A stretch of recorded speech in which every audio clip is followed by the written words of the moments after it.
안녕하세요.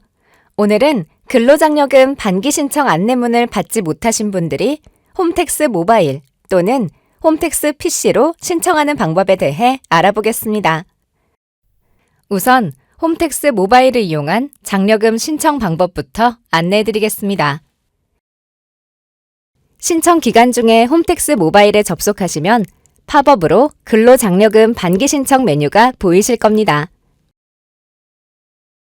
해당 메뉴를 선택하시거나 전체 메뉴에서 장려금, 연말정산, 기부금 메뉴를 누르신 뒤에 근로장려금 반기 신청 메뉴로 직접 이동하셔도 됩니다. 신청하기 또는 직접 입력 신청 메뉴를 선택해주세요. 미 안내자의 경우 하단에 로그인하여 신청을 선택합니다. 로그인 방법으로는 인증서 방식과 아이디 방식 등이 있습니다.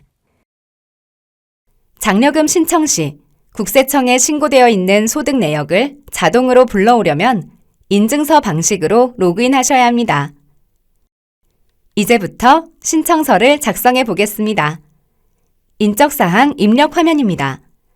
본인의 연락처, 주소 등을 정확하게 입력해 주세요. 이 화면에서는 6월에 심사가 끝나고 장려금 지급 결정 통지를 받으실 방법을 선택할 수 있는데요. 모바일 통지서로 받고 싶으시면 동의를, 우편으로 받고 싶으시면 비동의를 선택해 주세요. 다음은 가구사항 화면입니다. 기본적인 가구사항은 채워져 있을 건데요. 만약 사실과 다른 사항이 있으면 삭제나 가구원 추가 버튼을 눌러 가구사항을 정정하시면 됩니다.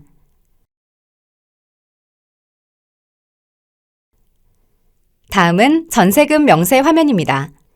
전년도 6월 1일 기준 신청인 또는 가구원이 임차한 주택 주거용 오피스텔 또는 상가가 있는 경우에만 작성합니다.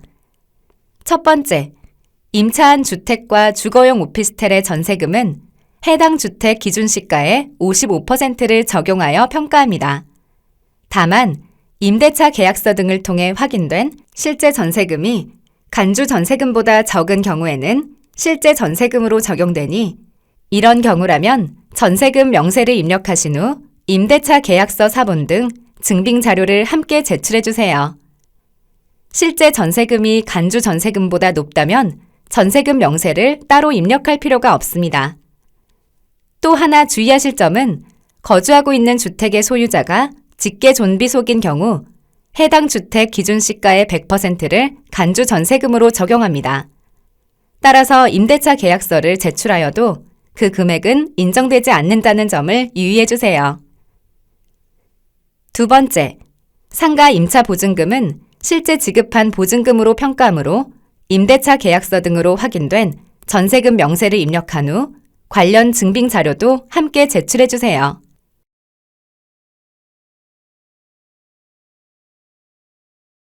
다음은 소득 명세 화면입니다. 인증서를 통해 로그인한 경우라면 국세청에 신고된 소득 자료를 불러올 수가 있습니다. 배우자의 소득 정보는 배우자가 직접 소득 정보 제공을 동의한 경우만 조회가 가능하며 배우자의 명의로 로그인하여 장려금 반기 신청 메뉴에 소득 정보 제공 동의 신청을 통해 동의가 가능합니다. 만약 국세청에 신고된 소득 자료가 실제 소득과 다르다면 정정이 가능하며 이 경우 해당 소득을 입증할 수 있는 증빙 자료를 같이 제출해 주셔야 합니다.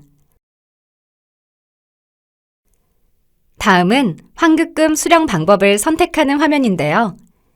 계좌로 받으실 때 주의하실 점은 반드시 신청인 본인 명의의 계좌만 가능하다는 점이고요. 계좌 이체 방법이 아닌 현금 수령을 원하시는 분은 우체국 방문 현금 수령을 선택해 주시면 됩니다. 환급금 수령 방법까지 입력하시면 신청 완료가 됩니다. 신청이 완료되면 신청 금액을 보기와 같이 확인하실 수 있습니다. 신청 금액은 신청 시 입력하신 근로소득을 기준으로 계산한 금액으로 심사 결과에 따라 실제 지급받을 금액과 다를 수 있습니다. 심사 결과는 심사 진행 상황 조회에서 확인할 수 있습니다. 다음은 PC를 이용하여 홈택스에서 근로장려금을 신청하는 방법입니다. 네이버, 다음 등 포털에서 홈택스를 검색하거나 주소창에 www.hometax.go.kr을 입력하여 국세청 홈택스에 접속하세요. 홈택스에 접속하시면 근로장려금 신청 바로가기 배너를 클릭하시거나 오른쪽 상단 전체 메뉴를 눌러 장려금 연말정산 기부금 메뉴에 신청하기 또는 직접 입력 신청 메뉴를 선택해주세요.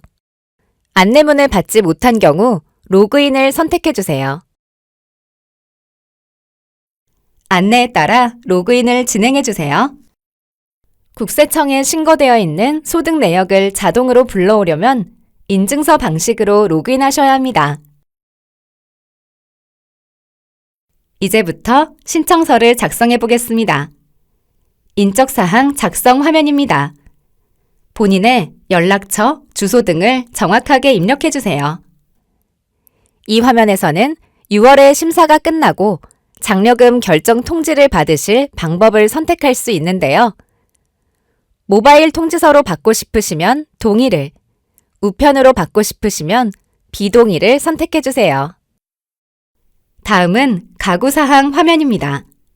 기본적인 가구사항은 채워져 있을 건데요.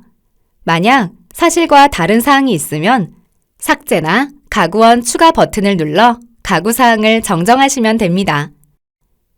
아래 연간 소득 금액이 100만 원 이하인 만 70세 이상 직계존속 부양 여부도 체크해 주세요.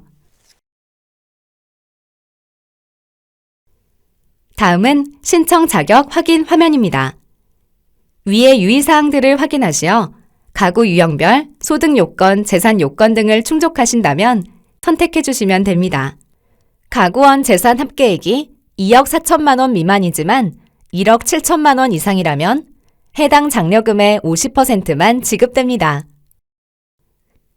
화면 하단에서는 전세금 명세를 입력할 수 있습니다.